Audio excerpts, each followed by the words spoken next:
साथ मनाया जाता है। सिंहासन पर विराजे गौरी भवानी सौभाग्य की देती अमिट निशानी। तो आइए श्रोताओं, आज के इस मंगल अवसर पर सुनते हैं गणगौर की कथा और गणगौर गीत भी। अगर आपको ये वीडियो पसंद आए तो वीडियो को लाइक जरूर कीजिएगा।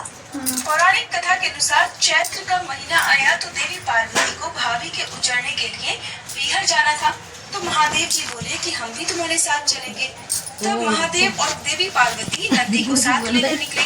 महादेव जी नंदी पर बैठे और देवी पार्वती पैदल चलने लगी। तो लोग कहने लगे, देखो आदमी तो सवारी पर बैठा है और औरत को पैदल चला रहा है। महादेव जी अब नीचे उतरे और देवी पार्वती को नंदी पर बैठाया। थोड़ी दूर चले, कुछ लोग कहने लगे, देखो औरत सवारी पर बैठी और पति साथ में नंदी भी चलने लगा। अब लोग बोले, देखो वाहन होते हुए भी दोनों पैदल चले जा रहे हैं। तो ईसर गौरांदे दोनों नंदी पर जा बैठे, यानी कि भगवान शिव और माँ पार्वती दोनों नंदी पर बैठ गए। जब दोनों ही बैठे तो लोग बोले, देखो छोटे से जीव पर दोनों जने बैठे हुए हैं। पार्वती बोली, हे भगवान, ये दुनिया कैसी है? नंदी पर ना तो बैठने दे रही है और पैदल चलने भी नहीं दे रही है। तब ईसर जी, ये देवी, यही तो संसार है। उठती बैठती बड़ी तड़पती है मेरी। देवी पार्वती पूछने लगी, हे भगवान,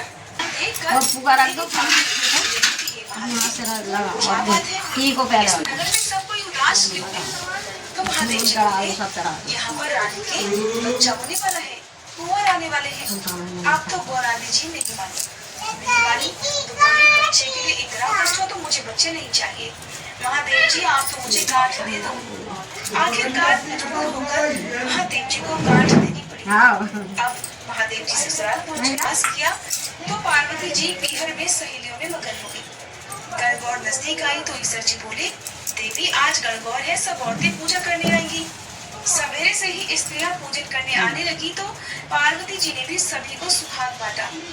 दोपहर के समय नदियों की औरतें ओट बनकर ने बोले, सुहाग तो सारा बांट दिया, ये औरतें तो अब आई है। तो ईसर बोले, देवी पार्वती, चिट्ठी उंगली जल में खोलो, नैनों का सुरमा निकालो, मांग से सिंदूर निकाल, टिक्की से रोली निकाल और सभी स्त्रियों को अमर सुहाग दे दो। इस समय पार्वती जी की मांग का सिंदूर, चिट्ठी, अमली की मेहंदी, टिक्की से रोली, आंखों का काजल लेकर लोटे में जल में डालकर ज्वारे से सभी पूजा में आई हुई कन्याओं और स्त्रियों के अमर सुहाग के छींटे देते हैं।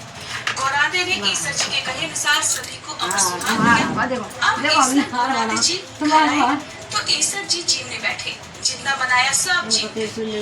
अब गौरांदे जी जीवने लगी तो माँ बोली, बेटी मैं थोड़ा और भोजन बना लेती हूँ। तो बेटी कहने लगी, माँ मैं तो बेटी को कुछ बिठा दूंगी। और गौरांदे जी ने जला हुआ बाटिया और बथुआ की पीली खाकर लोटा माँ ने उन्हें सीख दी, बेटा पीहर की बात पीहर में और ससुराल की बात ससुराल में ही रहनी चाहिए। अब बातों ही बातों में महादेव जी ने पार्वती जी से पूछा कि पार्वती जी आपने क्या खाया?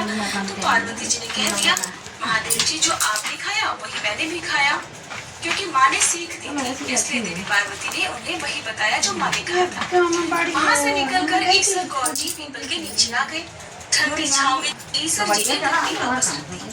पार्वती जी जब जागी तो ईसर जी ने पूछा, क्या क्या जी माँ?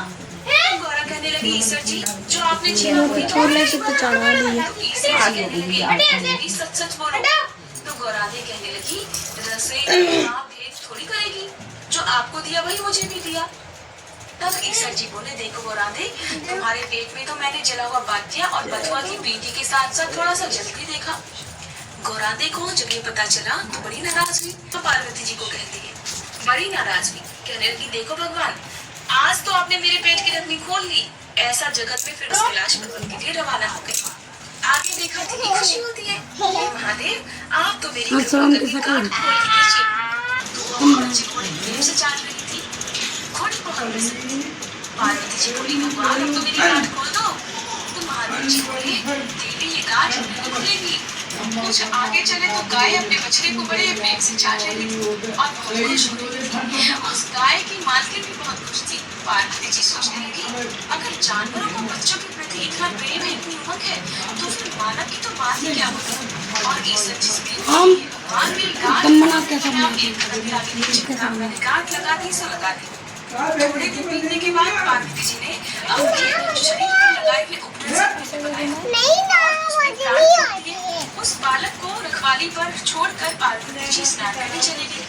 उस दिन स्नान किया, तब भगवान पूछने लगे, रे बालक तुम है कौन?